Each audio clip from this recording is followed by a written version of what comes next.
Hey everybody, good morning. I'm so glad you're here.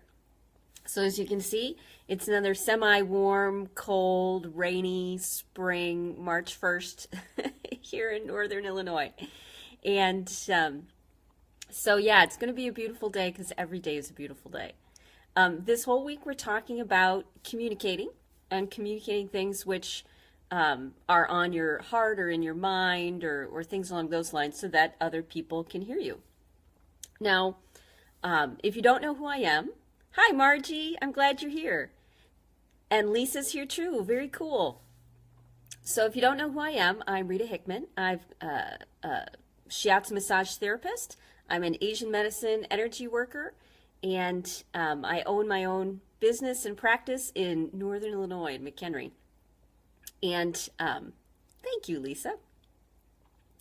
And so I specialize in helping women navigate things which have affected their psyche, affected their body. I work with a lot of women who are struggling physically because they don't know how to dial down their stress, or they're in therapy or counseling and they would like some extra support. I work on the stress piece and the nervous system piece, or just their body hurts after a lifetime of abuse or accidents or surgeries, or they may deal with chronic pain like rheumatoid or fibro or migraines.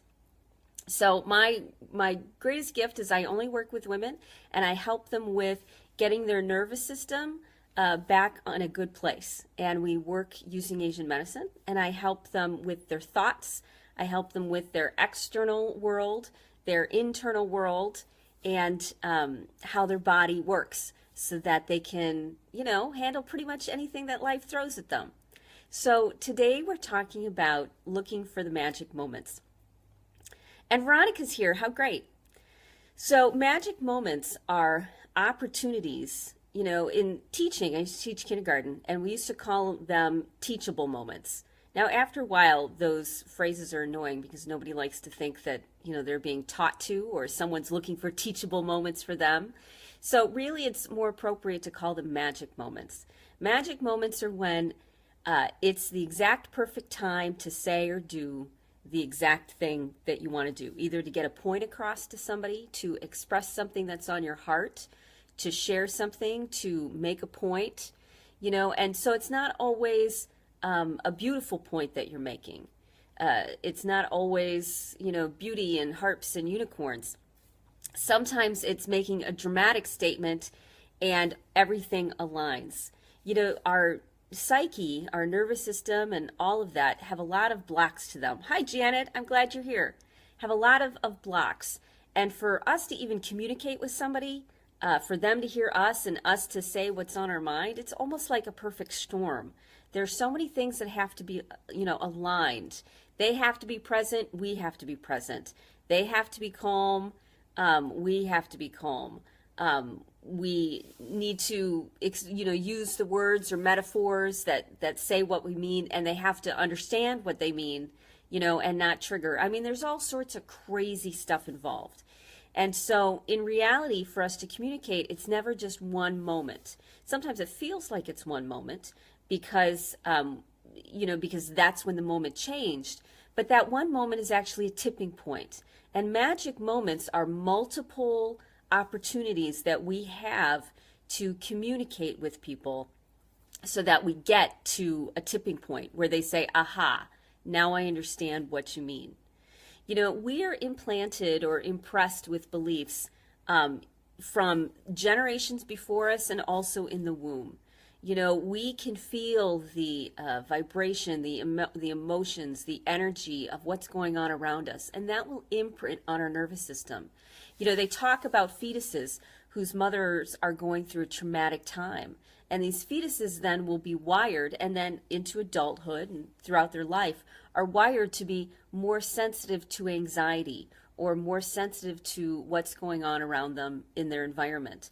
So we are imprinted by beliefs and ideas that are not our own, and even before, before we're born. So it's kind of a big deal. So the fact that we can communicate to each other at all is really sort of mind-blowing. And if you put that understanding on the table first, if you say, you know what, for me to really, for us to have this connection and this bond, it's a miracle in and of itself, it gives you a lot more patience. Hi, Danny. It gives you a lot more patience in trying to communicate what you say. And for me, it gave me the desire to understand, how does this work? How do we sneak past all of these gateways that get in the way of us connecting with other people? And Mary Jane's here too. That's awesome.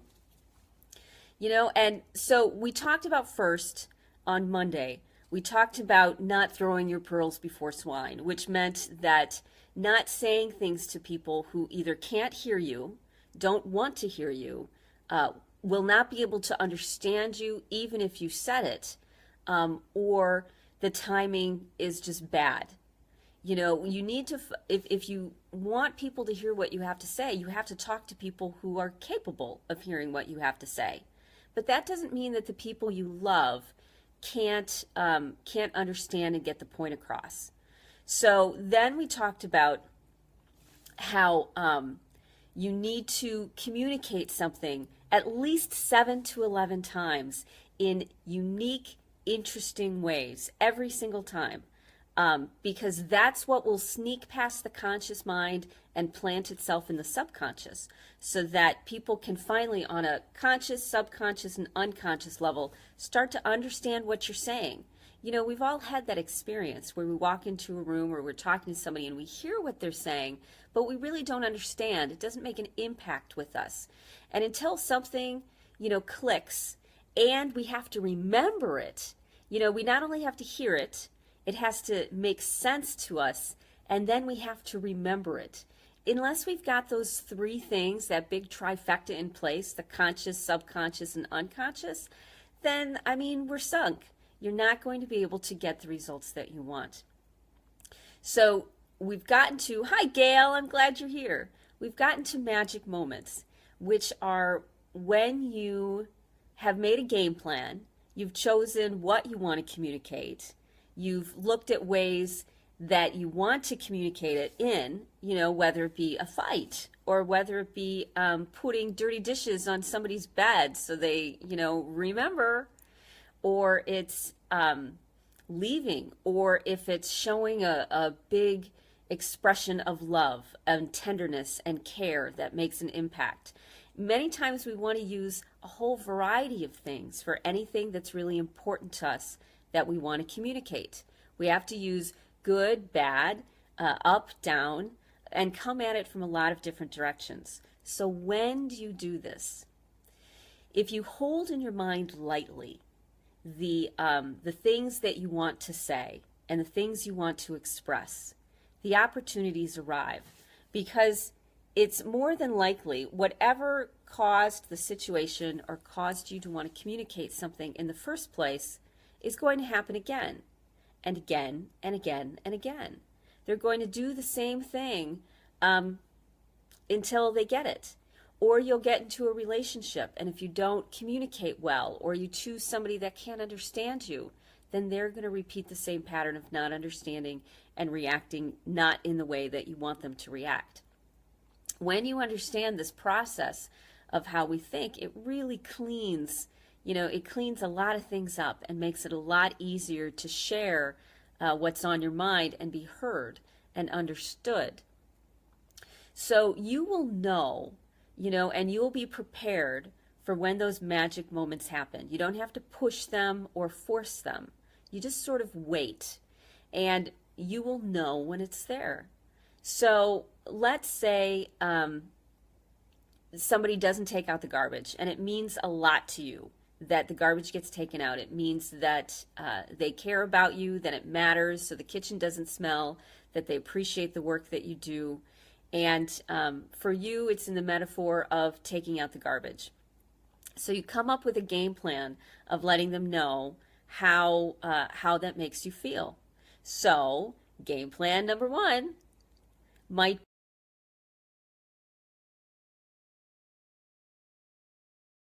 oh, now do you get it? So if you put the garbage on their bed, they might figure it out. But that's just one. The next thing might be when they take it out, you give that awesome super appreciation. Thank you so much. Do you know how much this matters to me? Let me do something great for you. Let me do something kind and wonderful that you're going to remember at how much I appreciate that you are taking care of my needs. The next time maybe it's not taken out and you say, you know what? I'm not handling this. I'm not going to do this. And you throw up your hands and you walk out the door and you leave and you go to a movie or something for a while. And people are like, wow, well, that was unexpected. I didn't expect her to do that over the garbage. What's going on? So do you see what I mean? You look for the opportunities to arrive. Instead of nagging on the same point, going over and over in the same way, when they cannot hear you, you come up with those wide variety of ways and you just wait.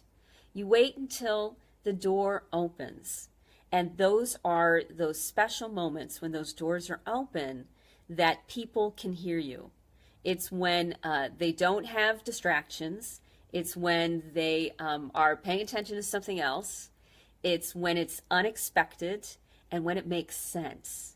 When it's like, oh, yeah, I did forget it. And look, it's overflowing. And oh my God, the kitchen smells terrible. Do you know what I mean? So there have to be a lot of different points in place in order for people to be receptive to what you have to say. There has to be a really good reason. You can't just, be having a mood. There has to be an actual good reason around it.